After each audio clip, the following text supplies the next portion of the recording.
He touched me where I never expected. His tool was so thick that when he buried it in me, I screamed like never before. Not out of pain, but out of something deeper, a mixture of guilt, need, and forbidden pleasure. I felt alive and ashamed at the same time. I had never imagined that the hands of an 18-year-old boy, my stepson, could make me feel things that a grown man had not awakened in years. That moment shattered everything I thought I knew about boundaries, about love, about desire. I had always seen him as my late husband's son, until that night, when he looked at me not as a mother figure, but as a woman who had been starving for far too long. Before I begin, I want to take a moment to say thank you to everyone who has subscribed to this channel. Your support means the world to me.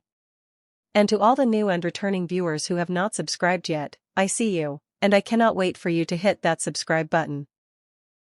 It is the fuel that powers this channel and helps me bring you more shocking, real-life inspired stories like this one.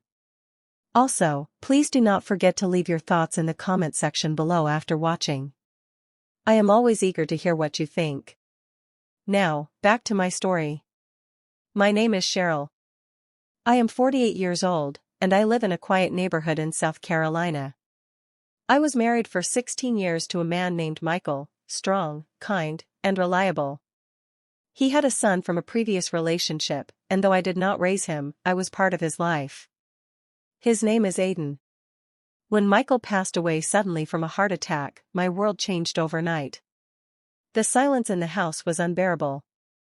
I wandered from room to room in my robe, still smelling his cologne in the bathroom, still expecting to hear his voice call out from the kitchen.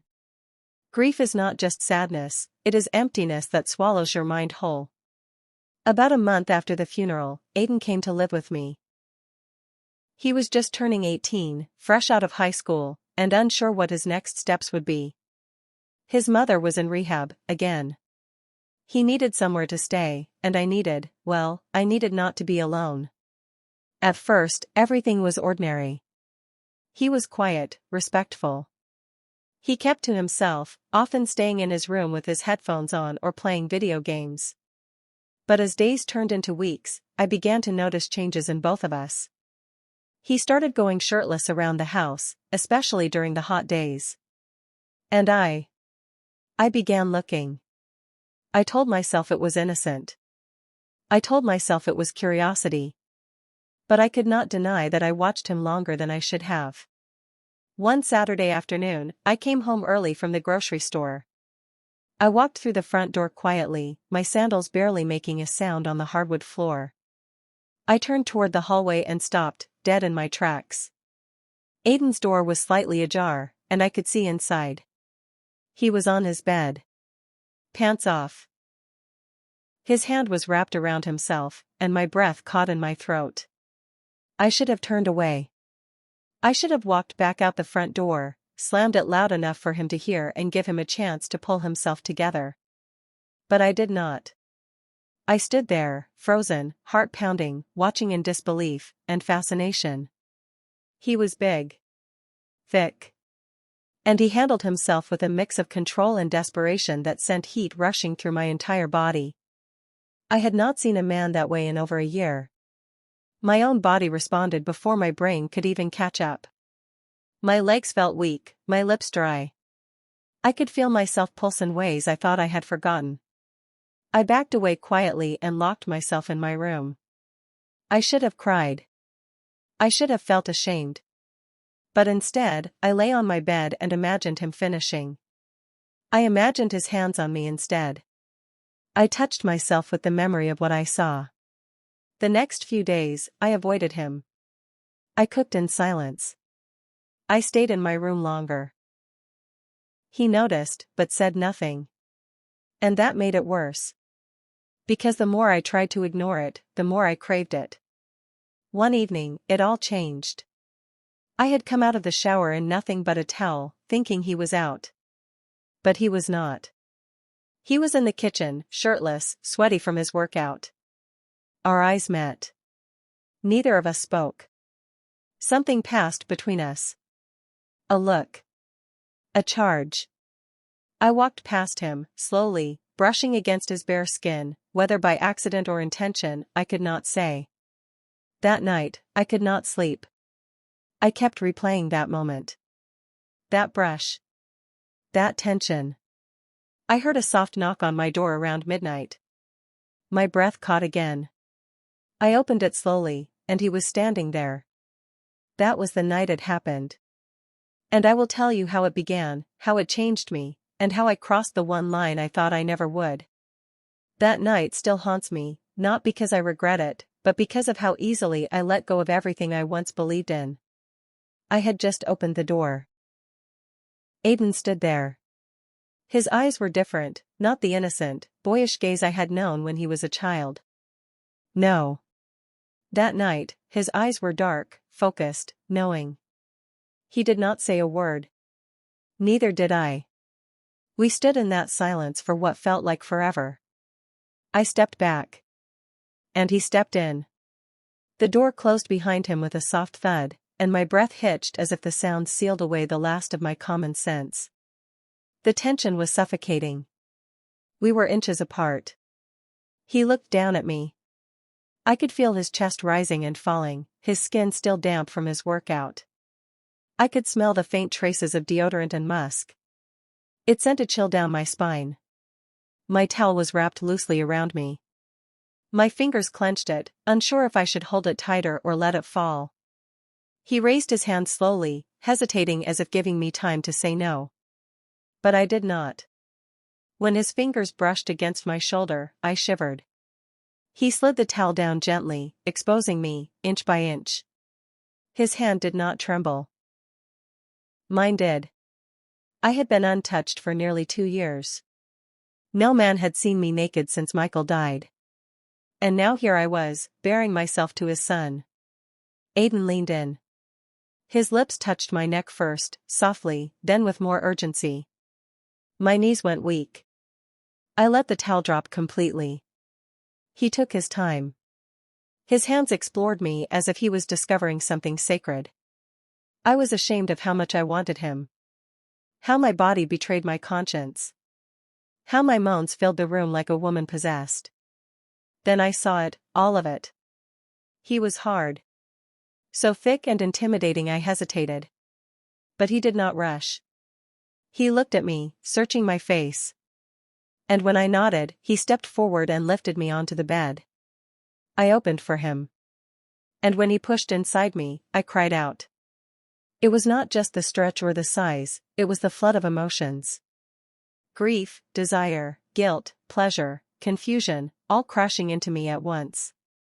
He moved with the hunger of youth but held me with the care of a man who knew what he wanted. My nails raked down his back. I whispered his name. He filled every inch of me, over and over, until I was trembling. Screaming. So loud I was sure the neighbors could hear. But I did not care. That night, I came alive again. When it was over, he lay beside me, silent, breathing hard. I reached for the blanket and pulled it over us. The room smelled of sweat, of sex, of sin. He looked at me, unsure, perhaps afraid. Maybe wondering if I would regret it. I did not speak. I just kissed his shoulder and closed my eyes. That was the beginning. From then on, our secret affair took shape. It was cautious at first. We would avoid each other in the day. He would come to my room late at night. Sometimes, he would wait until I called for him, pretending to need help with something. A light bulb. A stuck drawer. An old box in the attic. Each time, the end was the same, lips meeting, clothes falling, hands searching, bodies tangling. I was addicted. He was fire. And I kept letting myself burn. Every time he touched me, I felt younger. Wanted. Beautiful. But when the sun came up, the guilt would return. I stopped going out. I avoided my friends. I ignored calls from Michael's sister. I could not look anyone in the eye. And yet, at night, I opened my legs for the one person I should have never touched. We got reckless.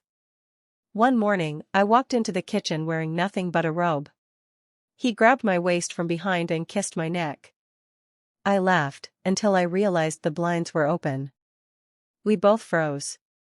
Anyone walking by could have seen us. I pulled away, heart racing. "What are we doing?" I whispered. But he only looked at me with those dark, hungry eyes and said, "What we both need." His words pierced through my chest. Was he right? Was I just a lonely woman trying to feel something again? That night, I stayed up staring at the ceiling. I thought about Michael. About how ashamed he would be. About how I had crossed a line I could never uncross. But when Aiden knocked again, I still let him in. This time, it was different. I cried while he held me. And he kissed away every tear. He did not ask why. He just took his time. Worshipping every inch of me. And I let him. Again. I was not just sleeping with my stepson. I was falling for him. But I did not know that secrets, no matter how well hidden, have a way of crawling into the light. And the light was coming faster than I ever imagined. They say secrets rot the soul, but they never tell you how quickly one moment can destroy everything you have ever known. The morning it happened began like any other. The sun filtered softly through the curtains, and Aiden lay asleep beside me. His arm draped over my waist, his chest rising and falling slowly. I studied his face for a long time. The boy I once bathed, fed, and raised, now a man who had become my secret, my addiction, my lover. For a fleeting moment, I imagined a different life. One where we could disappear. Just the two of us. Start over. Maybe in another state. Maybe in another world. But life does not work like that. By noon, everything fell apart. It started with a knock at the door, loud and urgent. I was in the living room, folding laundry. Aiden was upstairs. I opened the door and froze. It was Michael's sister, Kathy. Her eyes scanned me immediately, taking in my robe, my flushed face, and the uneasy tremble in my hands. She had that look. The one women give when they already know the truth but want to see how far you will go to lie. "I stopped by to check on Aiden," she said, stepping inside without waiting for an invitation. "He has not answered my texts." My mouth was dry. He must be sleeping." "Sleeping?" she repeated, arching her brow. "At noon?" She moved past me, eyes darting around, pausing too long on the stairs. I felt a lump form in my throat. My stomach turned. I knew what she would find: rumpled sheets, 2 pillows used, and the faint scent of sex still hanging in the air. Before I could stop her, Aiden came down the stairs. Shirtless. His hair a mess. A red scratch still visible down the side of his neck, my scratch. Kathy's face changed. I saw it all, the confusion, the dawning horror, the disgust. Her hand flew to her mouth. "Oh my God," she whispered. "Tell me I am wrong." Aiden opened his mouth to speak, but I interrupted. "No," I said, my voice steady despite the hurricane inside me. "You are not wrong." There was silence, a long, piercing silence. Then, she exploded. "You are his stepmother," she screamed. "What the hell is wrong with you?" I wanted to speak. To explain. But what could I say? That I was lonely? That grief shattered me so deeply I reached for comfort in the most forbidden place? That I lost myself in the warmth of someone who reminded me that I was still alive? Nothing I said would make it right. "You need help," she snapped, turning to Aiden. "And you, what the hell are you thinking? Sleeping with your father's wife?" "She is not my mother," he said, low and firm. "But she was his wife." Kathy shouted. "He trusted her." "We all did." The air was thick with betrayal. She stormed out, her threats echoing behind her. "Everyone will know. You are sick. Both of you." And she meant it. Within a week, the entire family knew. Whispers turned into outrage. Phone calls came, one after another, filled with disbelief, disappointment, and shame. Friends stopped calling. Neighbors stared. My church sent a letter, a formal disassociation. They called me unfit, perverted, disgraceful. But the worst came from within. Aiden changed. At first, he defended me, even said he loved me. But slowly, the guilt crept into him. He started avoiding my touch. Leaving the house more. Answering less. I watched him unravel, piece by piece. One night, he came home drunk. I tried to help him, to hold him, but he pulled away. "This is all messed up," he mumbled. "We ruined everything." "We can fix it," I said. "We just need to stay together." But he shook his head. "I do not think I can do this anymore." That was the last night he slept beside me. 2 days later, he left. No goodbye. No note. Just gone. I stood in the empty hallway, staring at the door, waiting for him to return. He never did. I reached out. Called. Texted. Nothing. Weeks passed. Then months. I learned through Kathy that he moved to Texas. Started college. Got a job. She told me, with venom in her voice, that he was doing much better, that he was finally healing. As if I had wounded him. Maybe I did. The house felt like a tomb. Michael's picture still hung on the wall. I would sit for hours, staring at it. Wondering what he would say. How disappointed he would be. How ashamed. The mirror became my enemy. Every wrinkle, every tear-stained cheek, every hollow stare reminded me of what I had done. Who I had become. I lost everything. My name. My reputation. My family. And the boy I once thought I could love. I tell this story not for pity, but as a warning. Loneliness can be a dangerous thing. It sneaks in quietly, whispering lies. It makes you reach for comfort in forbidden places. It makes you mistake desire for love. It blinds you. But the truth always comes. And when it does, it burns. If you are watching this and you are hurting, grieving, aching for someone to see you, please, wait. Do not do what I did. Do not trade your dignity for a moment of escape.